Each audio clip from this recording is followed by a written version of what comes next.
10 محرم کے دن ہر ایک امام حسین کے قدموں پہ قربان ہو رہا تھا، اور یہ منظر دیکھنے کے لیے تمام عالمین کے فرشتے کربلا کے میدان تک آ پہنچے۔ کبھی امام حسین سے زمین مخاطب ہو کے کہتی ہے کہ اے ہمارے آقا، ہمیں حکم دیں، ہم ابھی پھٹ جائیں اور اس پورے لشکر کو فنار کر دیں۔ تو کبھی آسمان چیخ کے کہتا ہے اے میرے حسین، ہمیں حکم دیں۔ تو کبھی زعفر جن مختلف جنات کے ساتھ دست ادب کو جوڑ کے کہتا ہے اے میرے مولا، مجھے حکم دیں کہ اس فوج یزید کو فنار کر دوں۔ امام حسین تمام انبیاء، اولیاء، فرشتوں اور جنات سے کہتے ہیں یہ صبر کا امتحان ہے، میرا اللہ میرا صبر آزمانا چاہتا ہے، اور میرے خون سے ہی اسلام کو زندگی ملے گی، کیونکہ میرے شہید ہونے کے بعد رہتی دنیا تک کسی بھی یزید کی یہ مجال نہ ہوگی کہ کوئی میرے نانا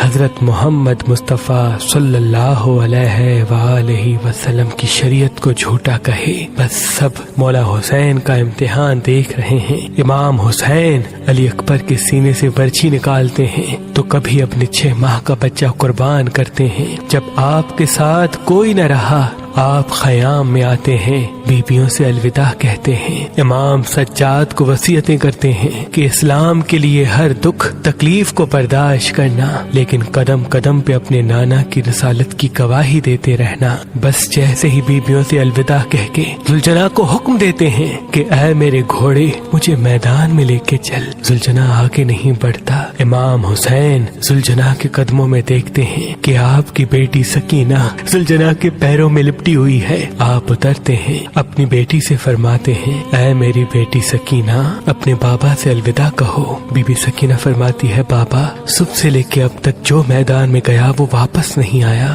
امام حسین فرماتے ہیں اے میری بچی، ہمارے خون سے تمہارے نانا کا دین بچے گا، صبر کرو۔ آپ یتیمی کا پرسہ دیتے ہیں اور میدان میں آ کے باواز بلند فرماتے ہیں اے لوگو، میں رسول اللہ کا نواسا حسین ہوں، فاطمہ کا بیٹا، علی کا لال، میں وہ ہوں جس کے لیے اللہ کے رسول بار بار فرماتے تھے کہ حسین منی وانا من الحسین، میرا خون رسول اللہ کا خون ہے، میرا گوشت رسول اللہ کا گوشت ہے۔ کیوں مجھے قتل کرنا چاہتے ہو؟ کیا میں نے شریعت میں کوئی ترامیم کی ہے؟ کسی انسان کا حق غصب کیا ہے؟ کیوں میرے بچوں کو مارا ہے؟ کیوں 3 دن سے ہمیں پیاسا رکھا ہے؟ فوج یزید ایک آواز میں کہتی ہے کہ ہم سب تجھے تیرے بابا علی کے بغض میں قتل کرنا چاہتے ہیں۔ پھر آپ فرماتے ہیں آج جو اسلام کا پرچم تم ہاتھوں پہ بلند کر کے کھڑے ہو، یہ پرچم میرے بابا علی نے بلند کیا تھا۔ خیبر و خندق میں اگر میرے بابا علی نہ ہوتے تو اسلام کی فتح ناممکن تھی۔ آج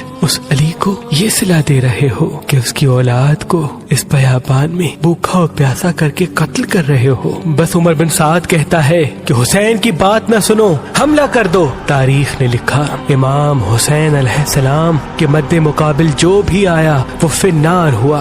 زمین پہ اس سے پہلے ایسی جنگ نہ دیکھی گئی کہ ایک 3 دن کا بھوکا پیاسا شیر کی طرح لڑ رہا ہے اور فوج دور دور بھاگ رہی ہے۔ بالآخر شمر عمر بن سعد نے یہ سوچا کہ یہ علی کا شیر ہے، اس سے مقابلہ کرنا ناممکن ہے۔ پوری فوج کو کہتے ہیں کہ ایک ساتھ امام حسین پہ حملہ کیا جائے، لیکن کوئی بھی امام حسین کے قریب نہ جائے۔ دور دور سے امام حسین کو تیر مارے اور آدھی فوج جا کے خیام کو آگ لگا دے۔ بس ہزاروں کی فوج نے امام حسین کو چاروں طرف سے گھیرا اور دور دور بھاگتے ہوئے امام حسین کو تیر مارتی رہی، نیزے مارتی رہی، اور کچھ امام حسین کے قیام کو جلاتے ہیں۔ امام حسین کبھی خیموں کی طرف جاتے ہیں، کبھی سپاہیوں کی طرف آتے ہیں۔ بس اتنے میں آواز غائب آتی ہے اے حسین، تیرا اللہ تجھ سے راضی ہوا۔ امام حسین تلوار کو روک لیتے ہیں۔ فوج اشکیا جیسے ہی امام حسین کی رکی ہوئی تلوار دیکھتے ہیں تو وہ لوگ جو امام حسین کو دیکھ کے بھاگ گئے تھے وہ بھی قریب آنے لگتے ہیں، اور دور دور سے جس کے ہاتھوں میں جو چیز ہوتی ہے وہ امام حسین کی طرف پھینکنے لگتے ہیں۔ تاریخ نے لکھا جس کے پاس نیزے تھے وہ نیزہ مارنے لگا، جس کے پاس تیر تھے وہ تیر مارنے لگا، جس کے